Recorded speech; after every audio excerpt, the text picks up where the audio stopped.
wanna be pure, don't wanna be crazy. I've been lost, I wanna feel right, I wanna be yours, don't wanna be crazy. I've been lost, I wanna be right.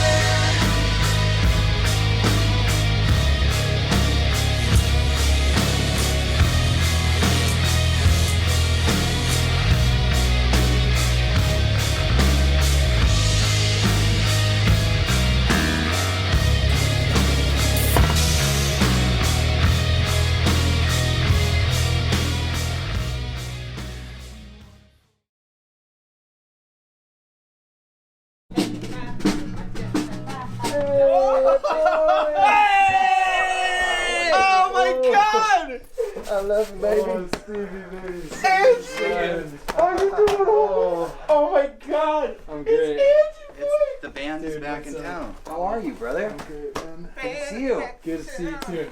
Looking good. Look at that hair.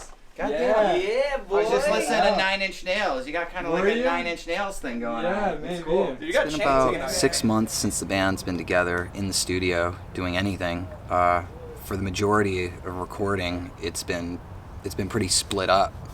I mean, most of the recording has been just either Paul and I, or Steve and myself and Paul, or Ryan and me. It's kind of been scattered just with everything being the way it is in the world with COVID at the moment. So that was the first moment that we had all seen each other and got to feel like a normal band again. Oh, come to me. Here they are. This is my favorite pairing. It's you, buddy. A little guac. Yeah. Not really as good as I hoped it would be. You got gas station guac thinking it was going to be good? Yeah. Alright. Dude, Sabra. Just I some didn't dude. think they'd let me down. Some dude probably just put like ranch in there and like green food, like green dye. Like, yeah, avocado. What it is? Guacamole. Guacamole, avocado, ravioli, same thing. It feels like real work is starting to finally happen at this point. And I mean, now it's like real work's almost done. So it's good. It's good. Things are good. So did you guys say you're keeping yours? God damn.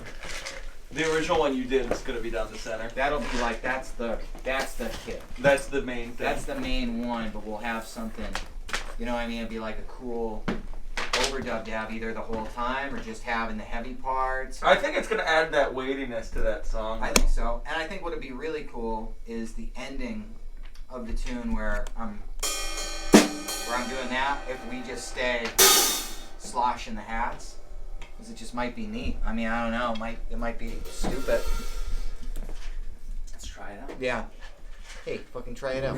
From the get-go, when we first got everything together and we decided we wanted to make a record, I think the initial conception of everything was to have it be more of a band.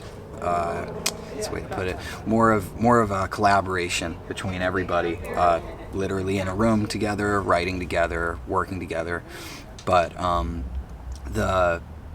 right when we were about to get started, that's right when all the restrictions came and we had a worldwide pandemic. So the biggest handicap for us was just not being able to actually be in a room together. All right. That's ridiculous. Is that good? Yeah, so let's do both of you. Both of us? All right. Yeah. Might be weird without the Go light. headphones. Everybody go light on the cymbals. Okay. Because you're going to lose the impact of the drums if it's too washed out. Cool. The cymbals will only be crashing in. Yeah. You know what I mean? For like the spots, and then Yeah. everything else should be. Yeah. So we'll do the straight one first, Steve. Cool. What we ended up doing was just taking a different approach to the way that we record, especially compared to the last record, Clear.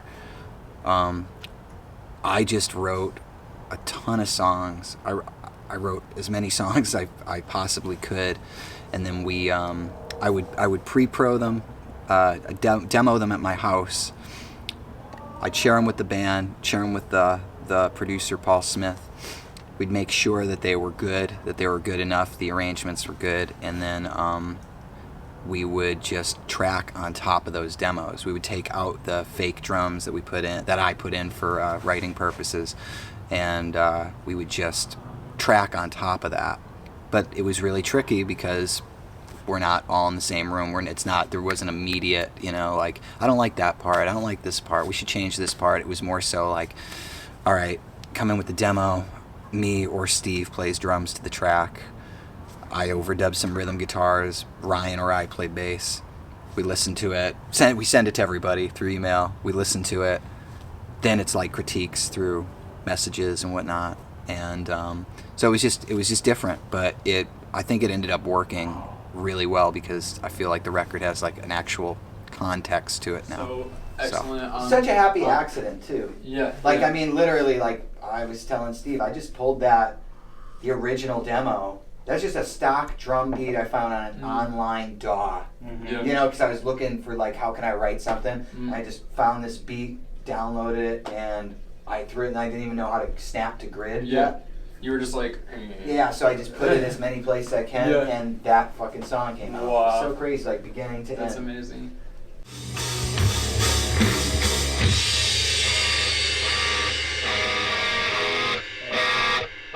You would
So that's badass.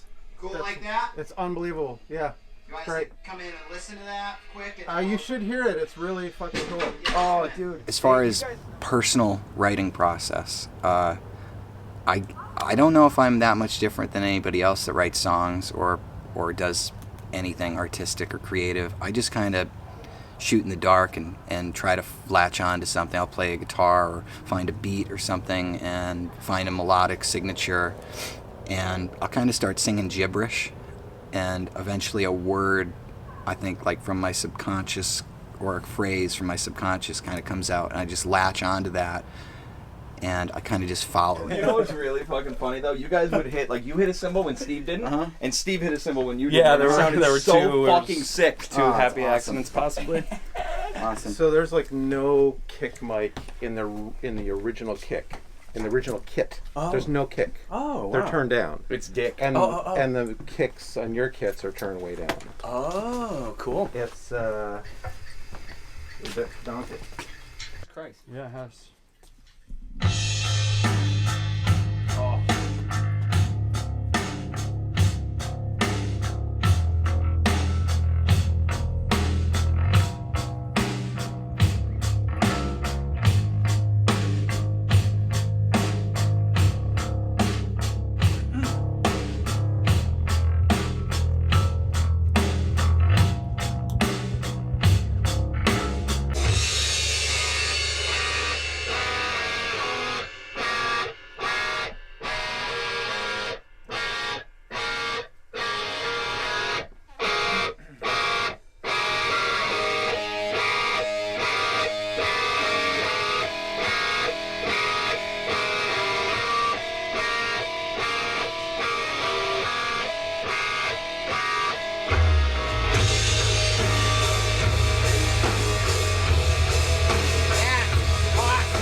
I think we're good.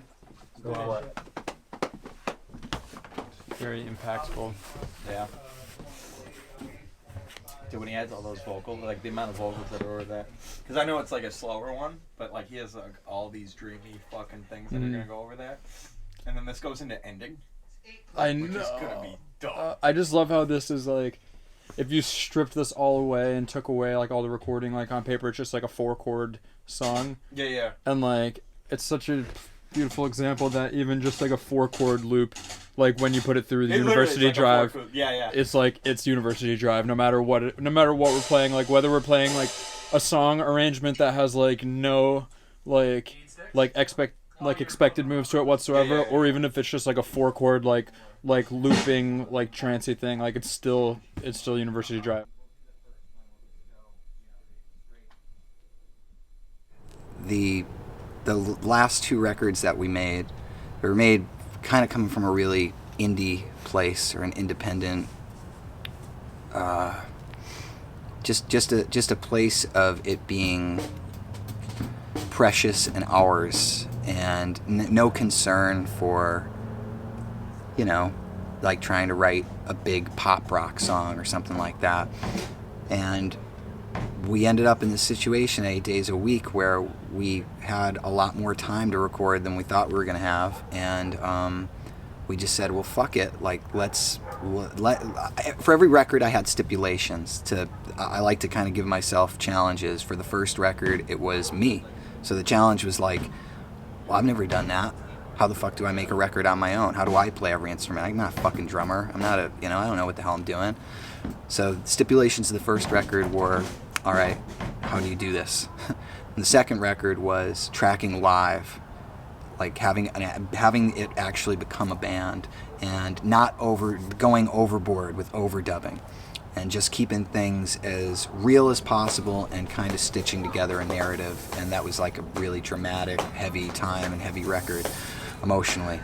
But with this stuff, we pointed a lot to records like, Nirvana's Nevermind, or the Foo Fighters' The Color and the Shape, Jimmy Eat World's Bleed American record, just the big records. And I can't even remember the last time I made a record or made a song or an EP or something where the stipulation was there's no stipulation. The stipulation was like, no, instead of stopping and saying, no, we're not going to layer, it was, no, layer.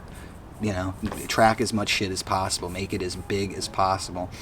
So that was definitely the sonic themes of everything, and the sonic influence. And as far as like lyrical themes of the record, I think a lot of it just continues to follow the narrative of Clear. The last record, Clear, dealt with grief and like what it feels like to go through grief, what it feels like to be in it, like in your brain, not just not just what people say about it, but I wanted that record to sound like what it feels like inside your brain when you lose somebody really close to you. And this record is literally a lyrical continuation of what happens. Like, how do you deal with grief? How do you repair?